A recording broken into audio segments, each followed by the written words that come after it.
Boa noite, pessoal. Sejam todos bem-vindos a mais uma live da Mirella Mentora.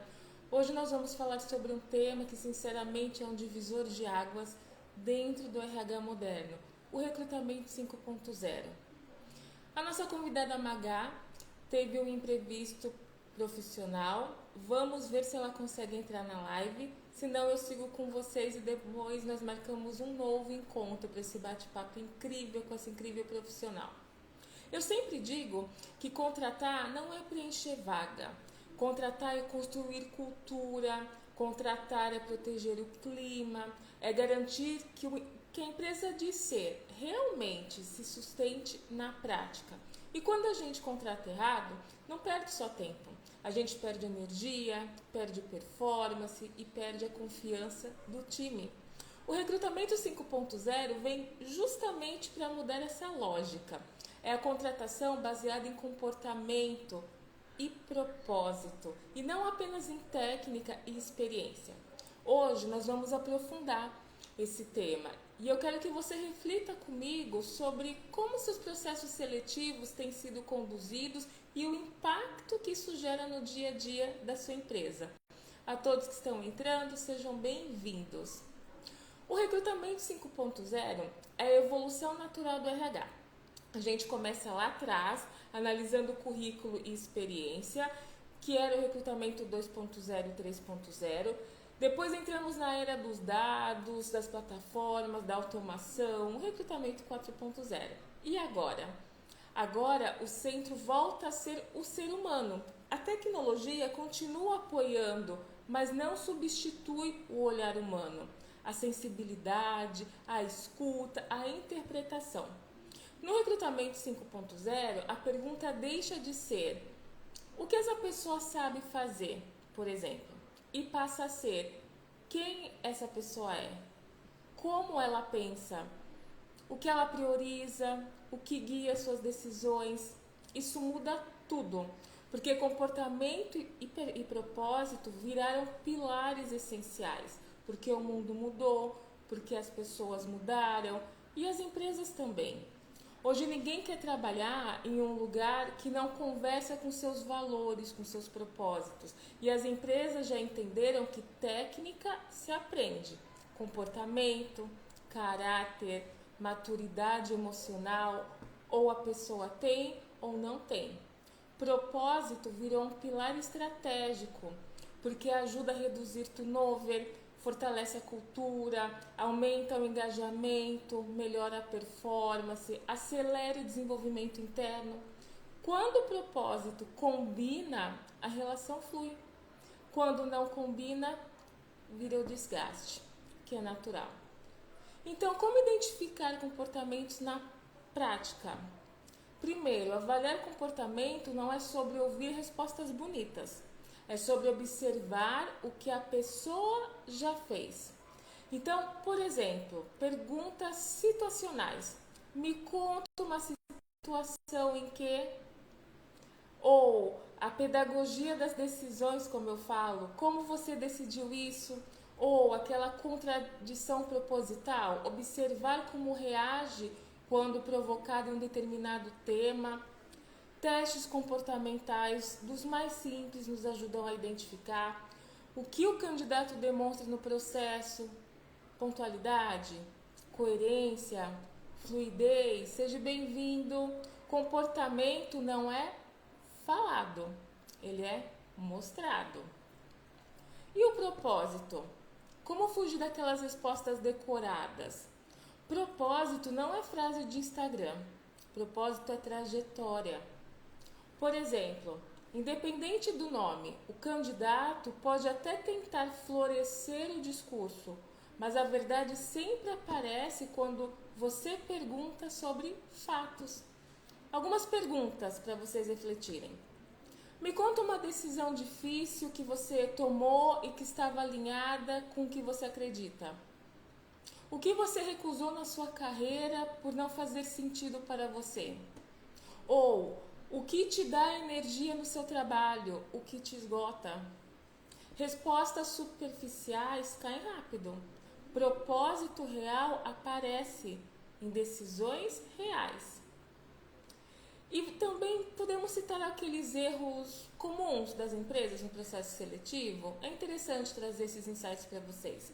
Eu vejo isso com alguns dos meus mentorados praticamente todos os dias. Por exemplo, contratar com pressa. Procurar um perfil ideal, entre aspas, que só existe na cabeça do gestor. Ou processos confusos e sem profundidade, ignorar sinais comportamentais importantes, focar mais no currículo do que na pessoa. E vocês já sabem qual é o resultado se eu seguir esses erros que eu acabei de citar para vocês. Turnover alto, insatisfação, o clima instável, o retrabalho, o desgaste entre RH e liderança. Contratar errado custa caro, muito caro, vocês sabem. E existem sinais de que aquele candidato tem tudo para dar certo.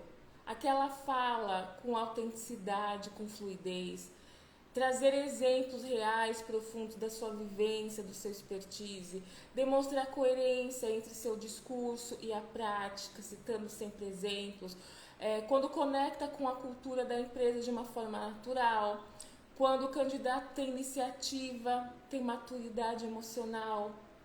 Aí eu garanto para vocês que a contratação foi super assertiva e os resultados vão ser surpreendentes. Existem também o que eu chamo daqueles sinais vermelhos que precisam de muita atenção durante a entrevista, durante o recrutamento. Muitas respostas decoradas, sabe? Aquelas que a gente escuta sempre. Ou aquelas contradições no discurso. Ficar nervoso, tá tudo bem. Mas quando se contradiz no que fala, é um sinal de alerta. Demonstra que não tem 100% de assertividade, de experiência naquele processo, por exemplo. Reclamações constantes de empresas anteriores, ainda existe muito, é um sinal de alerta. Aquela falta de clareza sobre o que quer, quando você pergunta aonde você espera chegar ou por que você achou interessante vir fazer entrevista aqui na minha empresa. Alguns comportamentos imaturos durante o processo, que nós pegamos muito em dinâmicas, por exemplo. A pessoa certa, ela não precisa vender uma história, não é isso que eu estou dizendo aqui. Ela tem que saber viver a sua história. E esse é o futuro do recrutamento. O futuro do recrutamento, ele é híbrido. É a tecnologia agindo com agilidade a nosso favor, mas o RH agindo com profundidade. Então, eu posso até citar aqui para vocês as competências que são, ao meu ver, fundamentais para esse recrutador do futuro, que já é hoje, né? Quais competências eu citaria? Inteligência emocional, conseguir ter aquela leitura comportamental, uma comunicação profunda, visão sistêmica. Bem-vindo Pamela, Matheus. Aquela consciência humana, questão de comunicação escutativa, consistência, ética. Essas são, para mim, as principais competências dentro de uma área de recrutamento, né, de um profissional, um recrutador do futuro. O recrutador do futuro não é o que sabe mais ferramentas, é o que sabe mais sobre pessoas. Aqui é o propósito. Como nós falamos de líderes humanizados, então nós precisamos de um RH humanizado. Isso vem também junto com o recrutamento. O recrutamento 5.0, eu posso dizer para vocês que não é tendência, é necessidade, por isso que eu digo que é para hoje. Se a empresa quer pessoas comprometidas, ela precisa contratar com consciência. Se o RH quer ser estratégico, ele precisa abandonar aquele velho hábito de contratar pela urgência.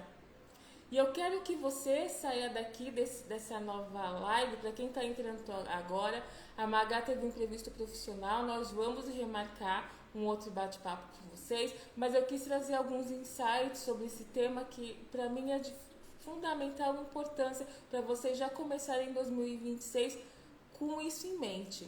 Então, o que eu quero que vocês tirem desse nosso bate-papo, né, é que a contratação certa ela sustenta a cultura organizacional da empresa. A contratação errada faz o oposto, ela enfraquece a cultura. Isso que vocês têm que ter em mente. É esse bate-papo, uma pena que a Magá não pôde estar aqui conosco, mas eu vou trazê-la aqui porque ela tem muitos insights, eu acho ela uma profissional rica com conteúdo sobre esse tema, mas eu quis trazer para vocês esses pontos importantes, para vocês entenderem o que significa esse recrutamento 5.0, quais são os erros de quem recruta hoje fora desse recrutamento. Por isso eu citei algumas perguntas, quais são as competências necessárias para esse recrutador. E dessa forma vocês podem até vir com perguntas para a próxima live que eu marcar com a Magá. Da minha parte, gratidão por estarem aqui. Gratidão pela presença, pelo carinho, por vocês estarem sempre trocando comigo no direct quando eu digo qual é o tema e qual é a convidada. Nós sentimos muito por esse imprevisto da Magá, mas como eu disse para ela, acontece, tem realmente situações que saem do nosso controle, mas o importante é que nós vamos ter ainda esse bate-papo, tá? Essa live, e eu aviso vocês nas redes sociais. Do mais, salvem a live, fiquem de olho aqui das próximas datas, compartilhem, levem esse conteúdo, esses insights que eu trouxe para vocês, para dentro da sua empresa. Amanhã nós temos a nossa próxima live. Como eu disse para vocês, essas lives todos os dias é realmente um presente meu e das minhas convidadas, para vocês terem muitos insights para começar 2026 assim de uma maneira extraordinária, que é isso que eu desejo para vocês. E gratidão. Assim que eu tiver a nova data com a Magá, eu falo aqui para vocês, tá bom?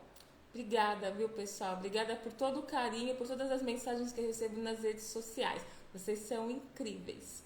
Um beijão. Tchau, tchau.